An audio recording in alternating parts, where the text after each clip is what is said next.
Episode 1 की शुरुआत होती है जहाँ पर हम लोग जिन्वो को देखते हैं जो कि एक मिशन को करने के बाद काफी ज्यादा थक चुका था, इसलिए अब वो काफी लेट तक सो रहा होता है। तभी अब उसकी बहन का उसको कॉल आता है, यानी कि जिन्हा का। जिन्हा अब जिन्वो की आवाज को सुनकर समझ जाती है कि जिन्वो अभी तक सो रहा है। वो अब काफी ज्यादा शौक हो जाती है और वो उसे कहती है कि तुम्हें पता भी है कि अभी कितना समय हो रहा है, तुम भूल गए हो क्या आज की मेरी पेरेंट्स मीटिंग है, तुम्हें मेरे स्कूल में आना था। ये सुनकर जिन्वो काफी ज्यादा शौक हो जाता है और वो जल्दी से खड़ा होकर जिन्हा के स्कूल में तैयार होकर पहुंच जाता है, जहाँ पर जिन्हा अब जिन्वो के लुक को देखकर खुद काफी ज्यादा हैरान रह जाती है, क्योंकि जिन्वो काफी ज्यादा अलग लग रहा होता है। उसका ये रिएक्शन देखकर जिन्वो उससे पूछते है कि क्या हुआ, मैं बुरा लग रहा हूँ क्या? जिस पर जिन्हा कहती है कि नहीं, बुरे तो नहीं लग रहे हो। इसके बाद अब जिन्वो आगे चलता है जहाँ पर सभी लड़कियां अब जिन्वो की फैन हो जाती है और वो उसे घूरने लगती हैं, जो देखकर जिन्हा भी अब जिन्वो से कहती है कि तुम्हारे ऊपर तो काफी अटेंशन आ रहा है, तुम्हारी कोई गर्लफ्रेंड नहीं है ना, लगता है मुझे तुम्हें किसी से मिलवाना पड़ेगा। ये सुनकर जिन्वो अब उसकी गाल को खींच लेता है और कहता है कि नहीं, कोई जरूरत नहीं है। अगले सीन में जिन्वो अब जिन्हा के टीचर से मिलता है, जहाँ पर वो भी अब जिन्हा की तारीफ करती है और कहती है कि जिन्हा काफी अच्छे ग्रेड्स पाती है हमेशा की तरह, वो बाकी स्टूडेंट्स के लिए एक रोल मॉडल की तरह है और उसके मॉक एग्जाम रिजल्ट्स भी काफी अच्छे आते हैं। इसके वजह से वो एक मेडिकल स्कूल में आराम से जा सकती है और जिन्हा भी यही चाहती है, तो मैं चाहती हूँ कि उसके ऊपर और किसी काम का प्रेशर मत देना। तो जिन्वो भी कहते हैं ठीक है। तभी टीचर अब कहती है कि मैं तुमसे एक और चीज के बारे में पूछना चाहती हूँ, और वो ये है कि अगर जिन्हा अवेकन हुए एक हंटर के तौर पर, तो क्या तुम उसे हंटर बनने दोगे? ये सुनकर जिन्वो थोड़ा सोचता है और टीचर से कहता है कि नहीं। जो सुनकर टीचर कहती है कि मुझे लगा ही था। जिस पर जिन्वो कहते हैं कि आपने वैसे पूछा क्यों? तो टीचर कहती है कि मैं चाहती हूँ कि तुम मेरे लिए एक काम करो।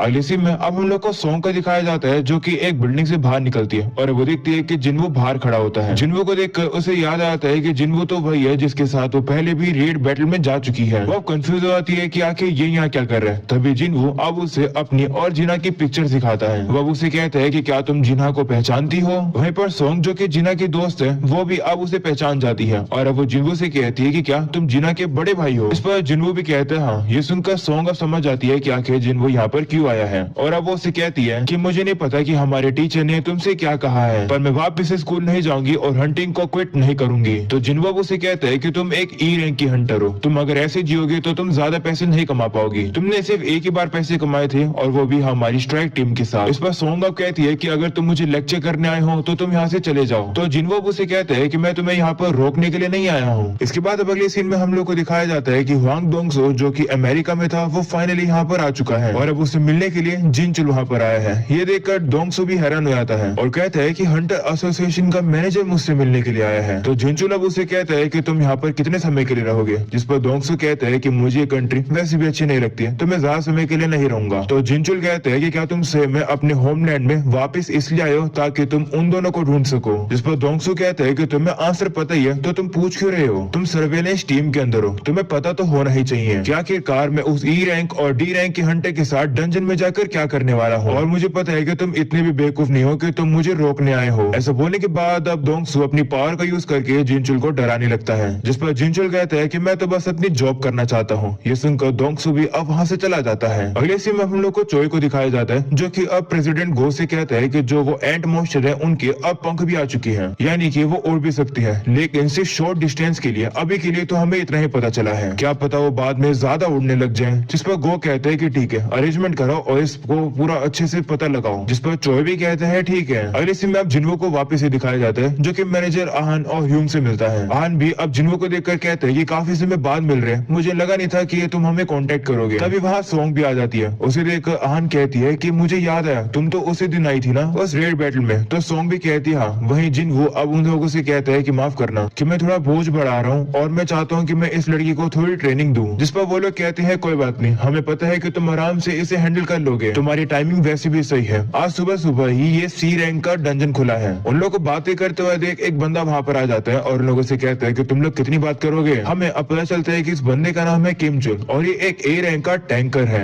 आहान अब कहते हैं कि ये जो मिशन है ये सिर्फ डिजाइन है उन ट्रेनिंग एक्सपीरियंस के लिए जो कि हम लोग हमारी यंग हंटर्स को देना चाहते हैं। किमचुल भी तुम्हारे साथ आएगा और वो स्ट्राइक टीम का लीडर बनेगा, पर जब हमने बताया कि तुम भी हमारे साथ चलोगे तो इसका मूड थोड़ा खराब हो गया। वही किमचुल भी अब कहने लगता है कि हाँ, विश्वास नहीं हो रहा है कि मुझे ई रैंक के हंटर्स को बेबीसिट करना पड़ेगा, और वो भी दो। जिसके बाद आहान अब कहते हैं कि आज की स्ट्राइक टीम के अंदर एक ए रैंक का हंटर है, 5 बी रैंक के हंटर है, 2 सी रैंक के हंटर है और 2 ई रैंक के हंटर है, और टोटल अब इस टीम के अंदर हो चुके हैं 10 मेंबर। जिन्वो अब मन में कहते हैं कि मैं सॉन्ग को यहाँ पर ये प्रूव करने के लिए लाया हूँ कि जो रेड बैटल्स होती है वो कितनी ज्यादा ब्रूटल हो जाती है, पर आज की हमारी टीम थोड़ी ज्यादा ताकतवर है, मुझे नहीं लगता कि मैं सॉन्ग को वो दिखा पाऊंगा जो कि मैं दिखाना चाहता हूँ। तभी उन जिन्हों के पास आता है और कहता है कि ये जो मिशन है ये सिर्फ नूब हंटर्स के लिए है, तो कोशिश करना कि तुम इस मिशन के अंदर अपना योगदान थोड़ा कम देना। तो जिन्हो भी कहते हैं ठीक है, जिसके बाद वो सभी लोग अब उस गेट के अंदर चले जाते हैं। पर अब जैसे वो लोग गेट के अंदर आते हैं, जिन्हो का बचाने से कुछ अजीब सा फील होता है, और इससे पहले कि वो कुछ रिएक्ट कर पाता, हम लोग अब देखते हैं कि वो जो गेट होता है वो अब एक लाल कलर के गेट में बदल जाता है। ये देखकर जिन्हो भी शॉक हो जाता है और वो जल्दी से सॉन्ग को लेकर बाहर निकलने की कोशिश करता है, पर वो बाहर ही नहीं निकल पा रहा होता है। और क्योंकि वो थोड़ा सा बाहर निकला हुआ था, वो अबान से कहते हैं कि प्राइमरी स्ट्राइक टीम को कांटेक्ट करो। ऐसा बोलने के बाद जिन वो अब अंदर चला जाता है। अगले सीन में इसी चीज के बारे में अब बेग को भी पता चलता है। इसके बारे में वो सुनकर भी हैरान हो जाता है और कहते हैं कि मैं अभी के अभी वहाँ आता हूँ। अगले सीन में हम लोग जिन्हो और बाकी सभी लोगों को देखते हैं जो कि अब एक बर्फीले इलाके में आ जाते हैं। वहीं सभी लोग भी अब काफी ज्यादा कंफ्यूज हो जाते हैं और कहते हैं कि गेट कहाँ पर गायब हो गया, आखिरकार हम लोग अब वापस कैसे जाएंगे। तो किम चुल अब सभी को बताता है कि ये एक रेड गेट है, जो सुनकर सभी लोग हैरान हो जाते हैं। वहीं सॉन्ग भी पूछती है कि ये रेड गेट क्या होता है, जिस पर जिन्हो बताते हैं कि रेड गेट बाकी गेट से अलग होता है। रेड गेट तुम्हें दूसरी ही किसी डंजन में लेकर चला जाता है, और जब तक तुम बॉस को नहीं हरा देते हो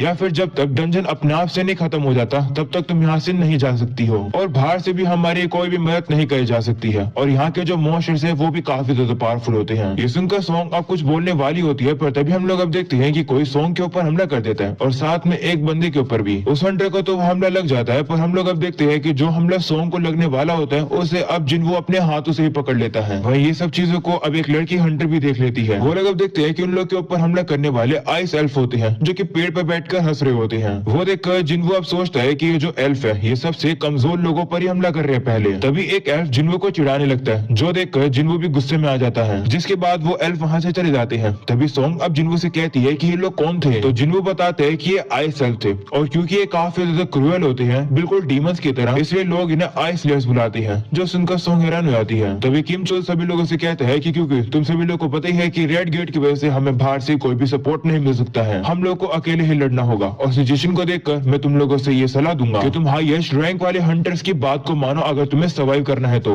यानी कि तुम सभी मुझे ओबे करो, पर मैं तुम सभी लोगों को अकेले नहीं संभाल पाऊंगा। इसलिए हम लोग दो ग्रुप में डिवाइड हो जाएंगे, जिससे हमारे सर्वाइवल के चांस और बढ़ जाएंगे। क्योंकि अगर हम लोग ऐसे खड़े होकर डिबेट करते रहेंगे तो हम लोग यहाँ पर जमकर मर जाएंगे, और जो मुझे फॉलो करेगा मैं उसको गारंटी देता हूँ कि मैं उस बंदे को जिंदा बाहर निकालूंगा। ये सुनकर अच्छे रैंक वाले हंटर्स उसे ज्वाइन करने के लिए तैयार हो जाते हैं, पर जो एक लोअर रैंक वाला हंटर होता है वो भी अब कहता है कि मुझे भी ज्वाइन करना है। पर तभी किम चुल उसे धक्का मार के नीचे गिरा देता है और कहते हैं कि तुम ज्वाइन नहीं करोगे। ऐसा बोलने के बाद वो बाकी के जो लोअर रैंक वाले हंटर्स होते हैं उन्हें साइड कर देता है। वो सभी को ये बताता है कि हम लोग यहाँ पर जितने दिन सर्वाइव करेंगे, इसका मतलब है कि बाहर की दुनिया में 1 घंटा बीतेगा, यानी कि हम लोग इस जगह पर महीनों के लिए फंसे रह सकते हैं। इसलिए तुम सभी कमजोरों का ख्याल मैं नहीं रख सकता हूँ। तुम लोग को इतनी डिप्रेस होने की जरूरत नहीं है। तुम लोग तब तक वेट करो जब तक हम लोग बॉस को नहीं हरा सकते हैं। इसके बाद हम लोग एक साथ घर चलेंगे, तब तक तुम लोग जिंदा रहना। तभी अचानक से वही लड़की अब किम चुल से कहती है कि मैं इन कमजोर लोगों को ज्वाइन करूंगी। तो किम चुल भी कहते हैं ठीक है। ऐसा बोलने के बाद वो अपने मन में सोचते हैं कि क्या इस हंटर को इन सभी लोगों पर दया आ रही है, ये कितनी बेवकूफ है। तभी वो लड़की अब जिन्हो के पास आती है और कहती है कि किम चुल ने वो एरो नोटिस तक नहीं किया, पर तुमने कर लिया। इसका मतलब है कि तुम एक ई रैंकर नहीं हो ना, या फिर तुम्हारी रैंक उससे भी ज्यादा हाई है। इस बात पर जिन्हो उसे कोई भी रिप्लाई नहीं देता है। इसके बाद अब किम चुल उन लोगों से कहते हैं कि हम लोग क्लियरिंग वाले रास्ते पर जाएंगे। तो जिन्हो भी कहते हैं ठीक है, तो फिर हम लोग जंगल की तरफ जाएंगे। ये सुनकर किम चुल अपनी टीम को वहाँ से लेकर चला जाता है। अगले सीन में किम चुल अब अपनी टीम के साथ आगे चल रहा होता है, पर तभी वो लोग पेड़ पर कुछ निशानों को देखते हैं जो कि पंजों के निशान होते हैं। किम अब कहता है कि ये एक आइस बियर का काम है। वो अब कहते हैं कि हम लोग बेसिकली उन ई रैंक के ग्रुप को मरने के लिए छोड़ रहे हैं, वो लोग बचने भी नहीं वाले हैं। तभी किम अब सोचता है कि उस पार्टी के अंदर एक सी रैंक और बी रैंक के हंटर भी है, पर फिर भी मैं ऐसा अज्यूम क्यों कर रहा हूँ कि वो जो ई रैंक का बंदा है वो उस टीम का लीडर है। तभी अचानक से उन लोग के सामने काफी सारे आइस बियर्स आ जाते हैं और वो लोग भी उनसे लड़ने के लिए तैयार हो जाती हैं। इसके बाद अब एक भालू किम चुल के ऊपर हमला कर देता है, पर किम चुल अपनी शील्ड को आगे कर देता है, जिससे कि उस भालू के जो भी नाखून होते हैं वही टूट जाते हैं। जिसके बाद किम चुल अब उस भालू के ऊपर हमला करके उसे मार देता है और अब वो बाकी के भालुओं से भी लड़ने लगता है। और इसी में अब उसी लड़की को दिखाया जाता है जो कि उन लोगों को रोकती है और कहती है कि ये तो काफी ऑब्वियस है, यहाँ पर इतने सारे पंजों के निशान है, इसका मतलब ये फॉरेस्ट सारा आइस बियर से भरा हुआ है, हमें यहाँ से भाग जाना चाहिए। तो जिन्हो कहते हैं कि लेकिन हम लोग इसलिए ही यहीं पर आए हैं क्योंकि ये भालू की टेरिटरी है, तो हम लोग को उन एल्फ की चिंता करने की जरूरत नहीं रहेगी कि वो जो एल्फ है वो काफी ज्यादा इंटेलिजेंट लोग हैं, पर हम लोग भालुओं को तो हरा सकते हैं। ये सुनकर वो लड़की कहती है कि मैंने सोचा ही नहीं था। तभी जिन्हो अब कहते हैं कि यहाँ पर काफी ठंड हो रही है। ऐसा बोलने के बाद वो अपनी इन्वेंट्री से सभी के लिए गर्म कोट निकाल देता है, जो देखकर सभी लोग हैरान हो जाते हैं कि आखिरकार जिन्हो ने ये कैसे कर दिया। इसके बाद वो सभी लोग भी अब उन कोट को पहन लेते हैं। इसके बाद सोंग अब जिन्वू से कहने लगती है कि आखिरकार तुम कौन हो। तो जिन्वू अब उसके सर पर हाथ रखता है और कहता है कि मैं ही तुम्हें यहाँ पर लेकर आया हूँ, तो तुम्हें सेफली यहाँ से लेकर जाना मेरी रिस्पॉन्सिबिलिटी है, पर मुझसे ज्यादा क्वेश्चन मत पूछना। तो सोंग भी मान जाती है और वो थोड़ी सी शर्माने भी लगती है। जिसके बाद जिन्वू बाकी के 2 हंटर से भी कहता है कि तुम लोग भी मुझसे कुछ मत पूछना। तभी अचानक से उन लोग के सामने आइस बेर आ जाता है, जो देखकर वो लोग डर जाते हैं, पर जिन्वू उन लोगों को पीछे हटने के लिए कहता है। तभी जिन्वू अपने टाइटल को चेंज करके वुल्फ असैसिन में बदल लेता है, जिससे कि एनिमल टाइप मॉन्स्टर के ऊपर उसका जो डैमेज है वो 40% एक्स्ट्रा होगा। अगले सीन में हम लोग बेक को भी देखते हैं, जो कि अब गेट के पास पहुंच चुका है। वो अब गेट को खोलने की कोशिश करता है, पर वो गेट तो अब सील हो चुका है। वो अब कहते हैं कि अगर हम लोग लकी हुए तो ए या फिर बी रैंक के जो हंटर है वो जिंदा वापस आ जाएंगे। सब कुछ किम चुल के ऊपर डिपेंड है। तभी आहान उसे बताते हैं कि एक्चुअली एक और पर्सन है जो कि स्ट्राइक टीम के साथ गया है। उस बंदे का नाम जिन्वू है। रिसेंटली वो मुझे इंटरेस्टिंग लगा। उसकी रैंक तो ई है, पर मुझे शक है कि वो रीअवेकन्ड हुआ है। जोसिन का बेक शॉक हो जाता है और कहते हैं कि क्या तुमने इस चीज को कंफर्म किया है। तो आहान कहते हैं कि नहीं, डायरेक्टली तो नहीं। तभी हम लोग अब देखते हैं कि वहाँ पर गाड़ी से अब डोंगसू भी आ जाता है। वो बेक को देखकर कहते हैं कि तुम जैसे इतना कमाल का पर्सन एक ए रैंक के गेट के साथ क्या कर रहा है। बेक भी उसे देखकर हैरान हो जाता है और कहते हैं कि तुम यहाँ पर क्या कर रहे हो, तुम्हें तो अमेरिका में होना चाहिए था ना। तो डोंगसू कहते हैं कि वो छोड़ो, मुझे ये बताओ कि आखिरकार एक ई रैंक का बेकार सा हंटर व्हाइट टाइगर गिल्ड के गेट के अंदर कैसे जा सकता है। मैं यहाँ पर जिन्वू की बात कर रहा हूँ। मैं यहाँ पर उससे मिलने आया था, पर अब वो तो रेड गेट के अंदर फंस चुका है। मैं होप कर रहा था कि मैं उसे कम से कम देख पाऊंगा, पर लगता है कि वो गेट के अंदर ही मारा जाएगा। ये सुनकर जिनचुल भी अब अपने मन में जिन्वू से कहता है कि तुम लकी हो। डोंगसू जैसा पावरफुल पर्सन भी रेड गेट के दूसरी साइड कुछ भी नहीं कर सकता है। पर अब क्वेश्चन ये उठता है कि तुम रेड गेट से बाहर निकल पाओगे या नहीं। इसके बाद हमें वापस से डंजन का सीन दिखाया जाता है, जहाँ पर जिन्वू ने काफी इजीली से सभी बेड्स को हरा दिया है। इसकी वजह से उसे जो एक्सपीरियंस है वो भी काफी ज्यादा मिल रहा होता है, क्योंकि इस रेड गेट वाले जितने मॉन्स्टर हैं वो ज्यादा पावरफुल हैं। वहीं सभी लोग जिन्वू की ताकत देखकर हैरान हो जाते हैं और कहते हैं कि आखिर तुम कौन हो। जिस पर जिन्वू अब भी कोई रिप्लाई नहीं देता है। अगले सीन में वो सभी लोग अब बेर के मीट को खा रहे होते हैं। वो लोग अब इसी चीज के बारे में बात कर रहे होते हैं कि किस तरीके से जिन्वू ने सभी भालुओं को अकेले ही हरा दिया। वहीं सोंग कहती है कि जिन्वू अभी भी लड़ने गया हुआ है, वो कितना ज्यादा अजीब है। अगले सीन में जिन्वू अब भालुओं की काफी बड़ी केव के पास ही आ जाता है, जहाँ वो देखता है कि सामने से जितने भालू हैं वो बहुत ही ज्यादा हैं। जिन्हें देखकर जिन्वू कहते हैं कि तुम लोग भी ज्यादा हो तो चलो मैं भी अपने आप को ज्यादा बना लेता हूँ। ऐसा बोलने के बाद जिन्वू शैडो मोनार्क आर्मी और इग्रिस को सभी को बाहर निकाल लेता है उन भालुओं से लड़ने के लिए। वह उन सभी लोगों से कहते हैं कि तुम सभी की पहली जॉब है। हम लोग अब देखते हैं कि अब जिन्वू की सारी आर्मी जाती है और अब उन भालुओं के ऊपर हमला करके उन्हें हराने लगती है। वो सभी लोग अब लड़े रहे होते हैं, पर तभी जिन्वू नोटिस करते हैं कि उसका जो एमपी है वो काफी तेजी से जा रहा है। इतना उसने एक्सपेक्ट ही नहीं किया था। तभी अब वहाँ पर इन सभी भालुओं का लीडर भी आ जाता है, जो कि हमला करके शैडो मोनार्क आर्मी के ऊपर भारी पड़ रहा होता है। वो लोग अब अपनी पूरी ताकत लगा देते हैं और जिन्वू का सारा एमपी भी खत्म कर देते हैं, पर फिर भी वो लोग उस भालू को नहीं हरा पाते हैं। इस जिन्वू के पास बिल्कुल भी माना नहीं बचता है शैडो सोल्जर्स को वापस से समन करने का। इसलिए जिन्वू इग्रिस को भेजता है उस भालू को हराने के लिए। इसके बाद वो भालू भी अब इग्रिस से लड़ने के लिए तैयार हो जाता है। उन लोग की बैटल अब काफी ज्यादा खतरनाक चलती है। इग्रिस अब उस भालू के अटैक को डॉज करके उस भालू को काफी ज्यादा अच्छा डैमेज कर देता है। इसी तरीके से इग्रिस अब काफी पावरफुल तरीके से इधर उधर जाकर उसके ऊपर हमला करके उसे घायल करने लगता है, जो देखकर जिन्वू भी इग्रिस की तारीफ करने लगता है। पर तभी वो भालू अब अपनी और भी खतरनाक पावर को यूज करने वाला होता है, पर इससे पहले कि वो ऐसा कर पाता, इग्रिस अब अपनी तलवार से हमला करके उस भालू की गर्दन को ही काट देता है, जिसके बाद अब उस भालू का सर उड़कर सीधा जिन्वू के सामने आकर गिर जाता है। ये देखकर जिन्वू भी डर जाता है और वो अपने मन में कहते हैं कि अगर मेरी जो फाइट इग्रिस के साथ हुई थी उसमें इग्रिस अपनी तलवार को सारे टाइम तक यूज करता, तब वो मुझे मार भी सकता था। मैं इग्रिस से अभी कमजोर हूँ। इसके बाद इग्रिस अब जिन्वू के सामने आकर बाव करके बैठ जाता है, तो जिन्वू भी अब उसके कंधे पर हाथ रखता है और कहता है कि तुमने काफी अच्छा काम किया। अगले सीन में हम लोग अब किमचुल को देखते हैं, जिसकी हालत अब काफी ज्यादा बुरी हो चुकी है। साथ में अब उसके जितने भी टीममेट्स होते हैं वो भी मारे जा चुके हैं। एक बंदा बचा हुआ होता है, वो मदद मांगता है, पर तभी बचाने से वो जो एल्फ होते हैं वो उसके ऊपर तीर मार के उसे खत्म कर देते हैं, जो सुनकर किमचुल भी डर जाता है। वो कहता है कि ये तो इम्पॉसिबल है। वो कह रहा होता है कि मुझे व्हाइट टाइगर गिल्ड के एलीट को ज्वाइन करना है, मेरे साथ ऐसा नहीं हो सकता है, मैं मर नहीं सकता हूँ। तभी उसका एक साथी उठता है और कहता है कि कैप्टन मुझे बचा लो।